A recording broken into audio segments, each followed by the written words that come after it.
इकाई 6 सुबह।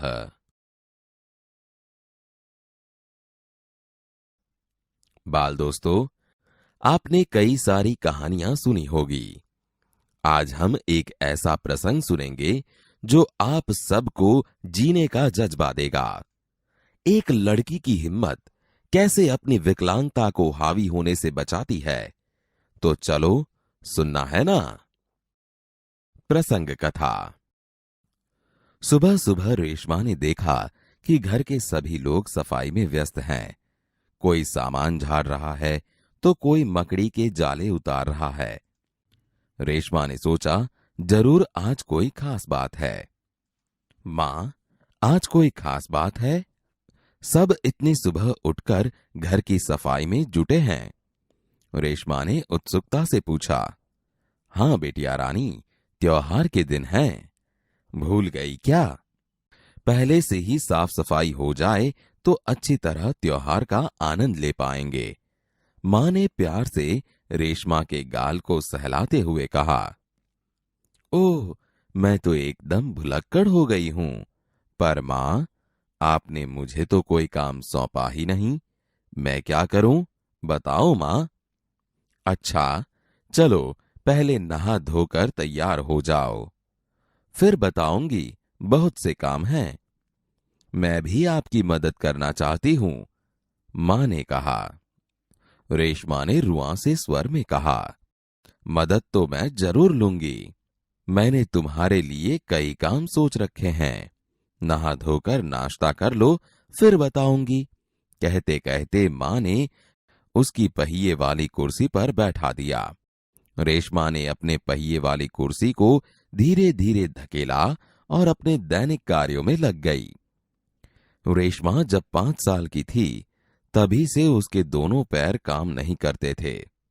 उसे बहुत तेज बुखार हुआ और घुटनों से नीचे दोनों पांव एकदम बेजान हो गए। बहुत इलाज करवाया, पर रेशमा के पांवों में जान नहीं आई। उसे पोलियो हो गया था। रेशमा बहुत हिम्मत वाली लड़की थी। शुरू शुरू में उसे जरूर दूसरों की सहायता लेनी पड़ी, परंतु अब 11 साल की उम्र में वह अपने सारे काम स्वयं करती है। वह अपने परिवार पर अपने काम के लिए निर्भर नहीं रहना चाहती। परिवार के सभी सदस्य, पिताजी, छोटा भाई गोलू, दादी जी, दादाजी, सभी उसे बहुत प्यार करते हैं।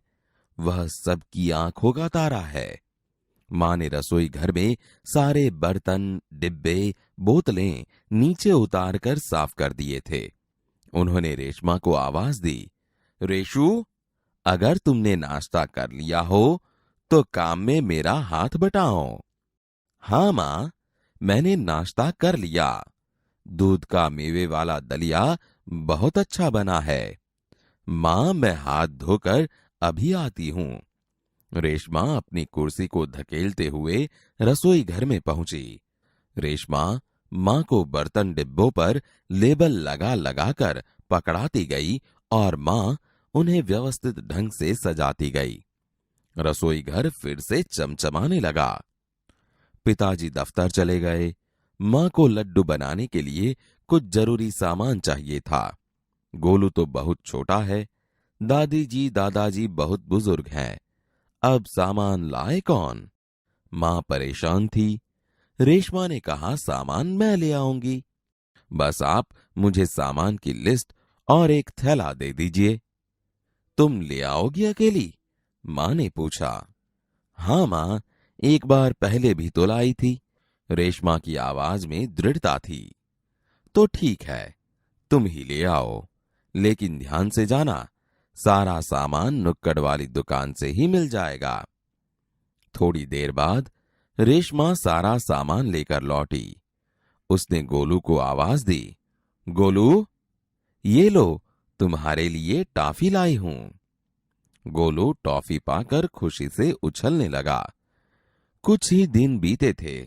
एक दिन शाम को रेशमा का घर दियों के झिलमिल प्रकाश से जगमगाने लगा। पूरा मोहल्ला जगमगा रहा था। जहां रोशनी ही रोशनी थी। क्या जमीन, क्या आसमान।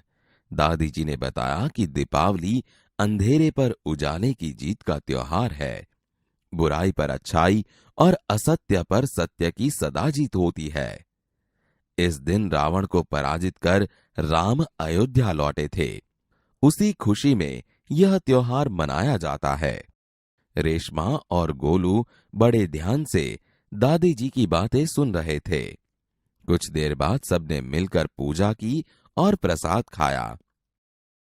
गोलू अपने दोस्तों के साथ पटाखे छुड़ाने में मग्न हो गया। रेशमा अपने दादा दादी के साथ फुलझड़ियां जला रही थी। इतने में रेशमा ने देखा कि गोलू ने जिस पटाखे को बुझा हुआ समझकर छोड़ दिया था, उसमें चिंगारियां निकलने लगी हैं। गोलू की पीठ पटाखे की तरफ थी। रेशमा चिल्लाई, गोलू गोलू बचो, तुम्हारे पीछे पटाखा है। पटाखों के शोर में रेशमा की आवाज दब गई। सबसे पहले रेशमा जल्दी जल्दी कुर्सी को धकेलती गोलू के पास जा पहुंची। उसने गोलू को जोर से धक्का दिया और खुद आगे निकल गई। अपनी कुर्सी की गति के कारण धड़ाम जोर का धमाका हुआ। रेशमा की फुर्ती ने गोलू को जलने से बचा लिया। गोलू को कुछ समझ न आया कि उसे धक्का किसने दिया और क्यों। धमाके की आवाज सुनकर मां पिताजी भी बाहर दौड़े चले आए। कुर्सी रेशमा के ऊपर थी और रेशमा नीचे। पिताजी ने कुर्सी सीधी की और रेशमा को उस पर बैठा दिया। मां भयभीत थी, बोली, कहीं चोट तो नहीं लगी रेशु? रेशमा ने उन्हें सारी बात बताई। सबने रेशमा की पीठ थपथपाई। गोलू रेशमा के पास आकर नाटकीय ढंग से बोला, दीदी, आज तो आपने मेरी जान बचा ली। आपका यह धमाकेदार धक्का मुझे हमेशा याद रहेगा। सभी लोग खिलखिलाकर हंस पड़े। रेशमा की शारीरिक कमी उसके इरादों में कभी बाधा नहीं बनी। वह आज भी उतनी ही जिंदा दिल और परिश्रम से अपना जीवन जी रही है।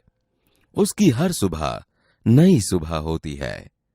वह हर सुबह अपने काम में नए इरादे से जुट जाती है।